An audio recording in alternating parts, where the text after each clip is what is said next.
anfac waxa leeyahay waan ka xumay walaal dibta ku gaadhay ummadda Soomaaliyeed gabadha ugu gurmada oo waa inay cadaalad hesho bismillaahir rahmaanir rahiim alxamdulilaahi rabbil caalamiin aad baan idin salaamaya hal qodob baan u soo galay caawa ma jeclaystay inaan idin la wadaago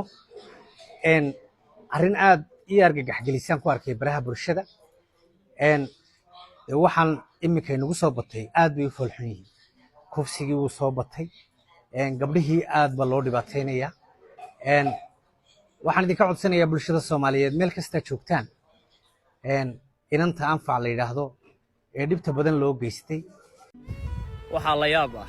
adduunyadii inuu wanaaga ka sii dhamaanayo waxa ku garanaysaa nin baa xaaskiisa qolo kale u diray wuxuu leeyahay soo garaaca soo kufsada waliba muuqaal iga soo duuba digu nolosho dhaweeye dumarku waa dhaayeenna digu nolosho dhaweeye dumarku waa dhaay rijaal oo ka damqaday baanay adoontaasi iga qor ilaahu hooyaday oo kale way iga qor ilaahu waa walaashay oo kale iga qor ilaahu waa inaadeertay oo kale iga qor ilaahu waa tanaadeerka oo haya iga qor ilaahu waa tay habla Soomaaliyeed sida yihiin iga qor ilaahu iyagaan u hiirinaya iga qor ilaahayow islaamnimadaydan quweynayaay iga qor ha iga qor ha iga qor yaa rabbi gobonimada adiga bixiya yaa rabbi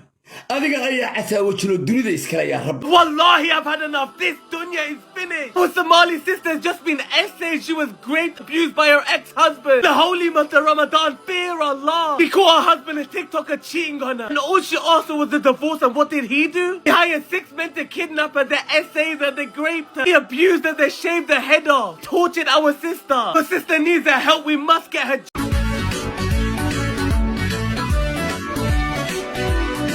nabigeen sidii naftay wadaagani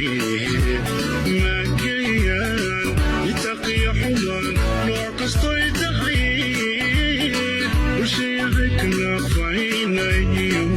nasbiyo taban kana shaytaanku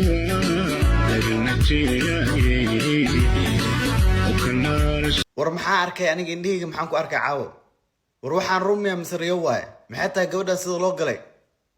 dadka gabadhan sidaas u galay intay nool yihiin hal qof ka mid ah intuu nool yahay inta ku lug lahayd iyo inta waxa sameeyayba wallahi hal qof oo ka mid ah intuu nool yahay oo dunidan saaran yahay wallahi oo billahi oo tallahi waa dhaartay rag ma sheegan karno ragga Soomaaliyeed waa ba'een waa hoogeenaa ku dhahay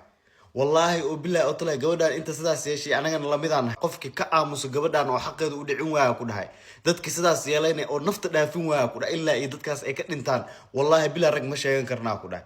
surwaalada iyo shaatiga ay iska siibno nacalla doonfaarada tiin ku taalo maxay taa waxaan dhaqanka intee ka keenteen war dad islaamiyaadan ahayn war culimadii aawe culimada muhiim ah aawe culimadii gabar markay xijaab ka dhigato ama hadal yar ay si qaldan u dhahdo oo carabkeeda u isdhaafo waa la soo boodaa waxa leeyahay diinta ma ogolo waxaan She needs justice after the horrific things that happened to her. So this girl, in fact, recently went viral for the absolute worst reason I could possibly imagine. You see, there's a video of her that got posted to Snap. In this video, there are men doing horrific things to her that I can't repeat on here. But intaan adduunka saarnaa saan uga nahay gabadhan walaasheen anfac ah weligay iyo allahay uma nahin qalbada ay xanuuntay الحمد لله كواس محيين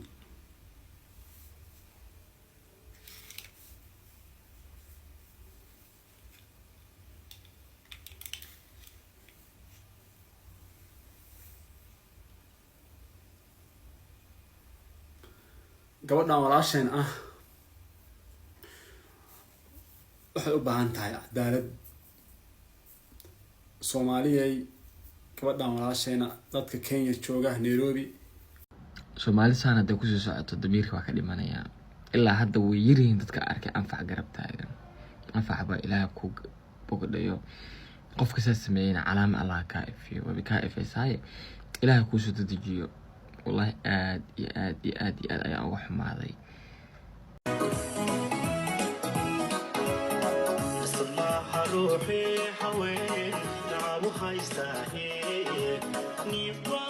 ظلمigu wuxuu ku badan yahay dumarka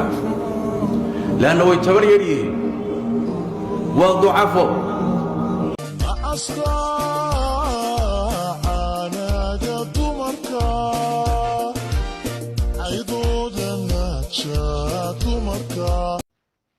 dunidu waagay xalnayd dumarku xeer buu lahaa xanaaneyn buu lahaa rag xeeriye buu lahaa weliba oohin xaawilay xabaasha ka dooran jiray xanuun badan bay martee xumaan iyadoo la baday xaqeedii aan la siin intay geli leyd xabaal xabadda qaadoo difaac haddaydan xaal kan dhacay xalkiisii raad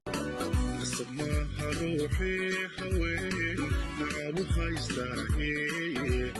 نيبا ما